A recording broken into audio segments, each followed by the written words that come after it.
I think the chances are it goes somewhere between 200,000 and 300,000 by, Feb, March next year.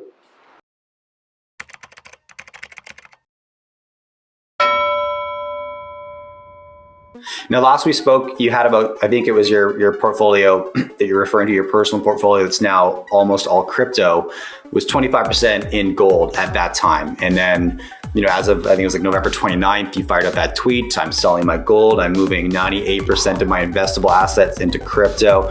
And again, tons has changed just since November 29th. So can you update us on where you stand today? And are you making any plans to diversify in the near term, or are you comfortable with that right now? And I guess I'm asking on the back of a 400% price appreciation in Bitcoin since that.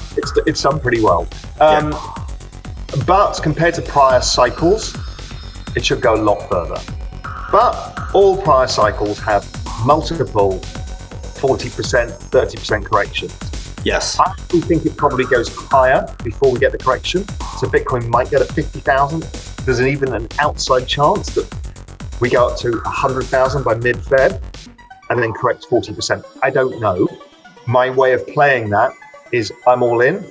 I'm not expecting to close any positions until the end of the year, maybe into next year.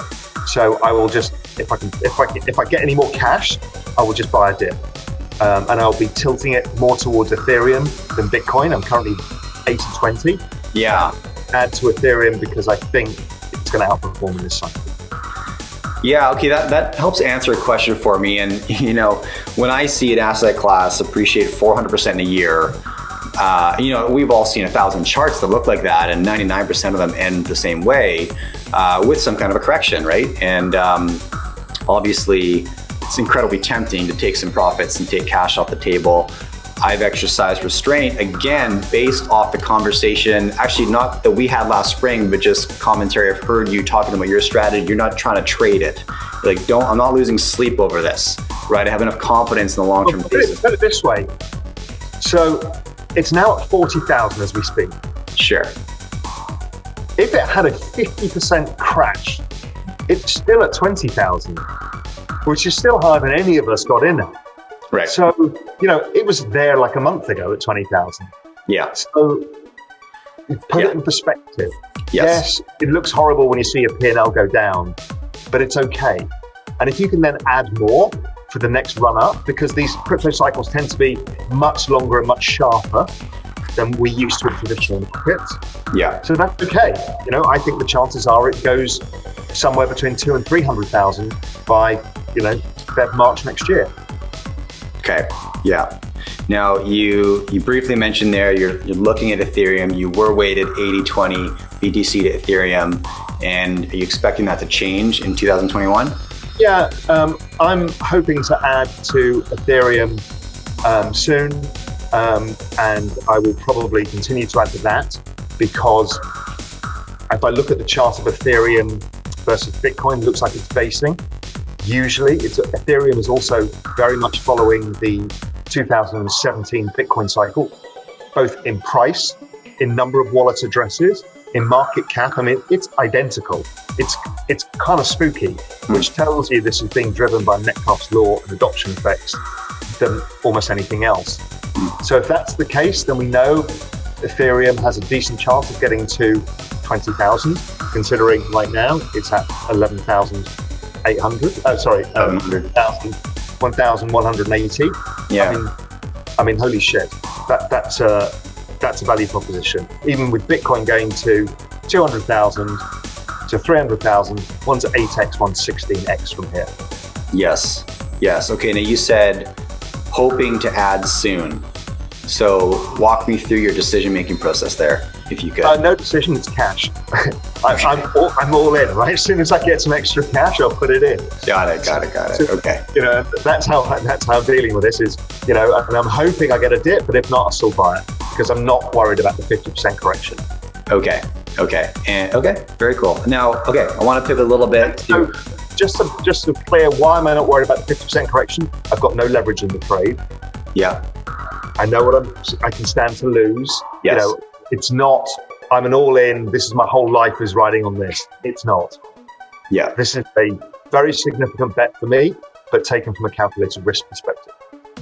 Very important to understand. Thank you for expanding on that and clarifying that. Okay, I want to jump into another theme I've heard you cover, which is essentially the end of the US dollar bull market and the emergence of emerging economies. And a quote that I just loved, I believe you tweeted it, was maybe the best strategy for investors, this is not verbatim, is to buy emerging markets and go to the beach. So walk me through that thought process and what does that mean? So firstly, let me just give you a path. I think there's a correction coming, as we talked about at the beginning. I think it'll hit emerging markets too. The dollar goes up. Okay. Emerging markets are going to get smoked. Everything does, yeah. Everything does. But in the end of this process, the dollar is either likely to break lower over time. I think it goes higher first, but over time breaks lower.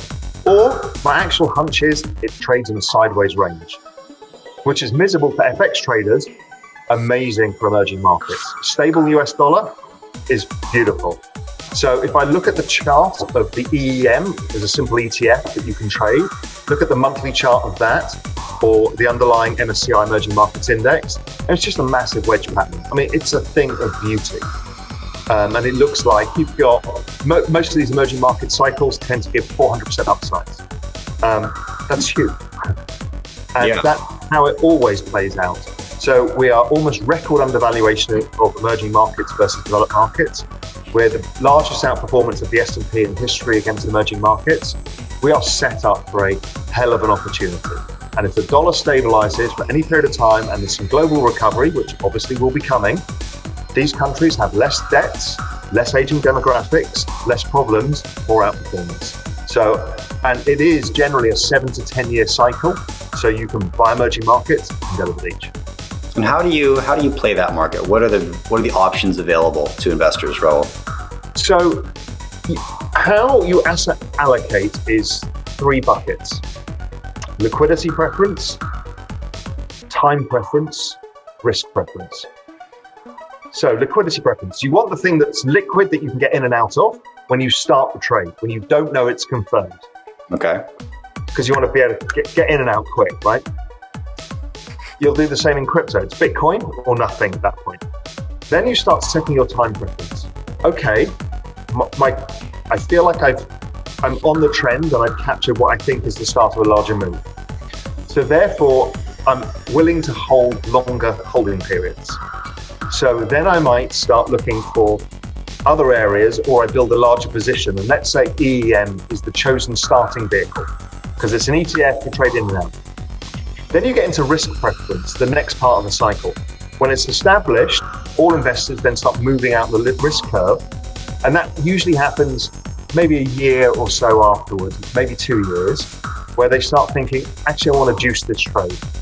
So we see it in crypto markets. It goes to Ethereum, and then it goes to Cardano and other things. And then maybe it's DeFi, right? People move out the risk curve because they think, okay, the trend is set and I can hold a bit more risk than I want. Credit investors do the same. They start with single A, they go down to triple Bs, and then they go into junk. The same way in private sector lending. Okay. So the next phase behind that is then choosing which markets do you really want to own. Where could you get alpha above and beyond the EEM? My view for that is India.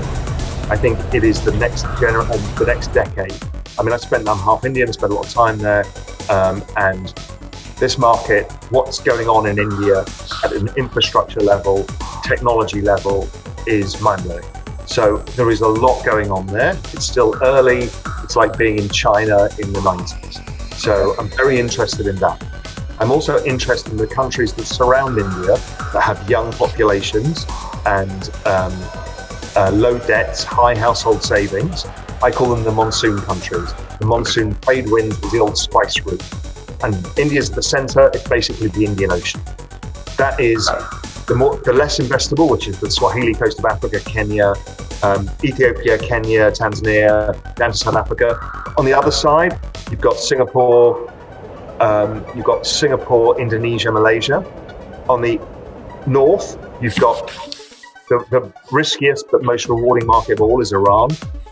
You've got Dubai, you've got Saudi, you've got Morocco, Egypt. There's a bunch of these countries that have incredible demographics, and some will be long, some will be shorts, but you'll have a lot to play in that sphere. But with India as the core allocation that should outperform.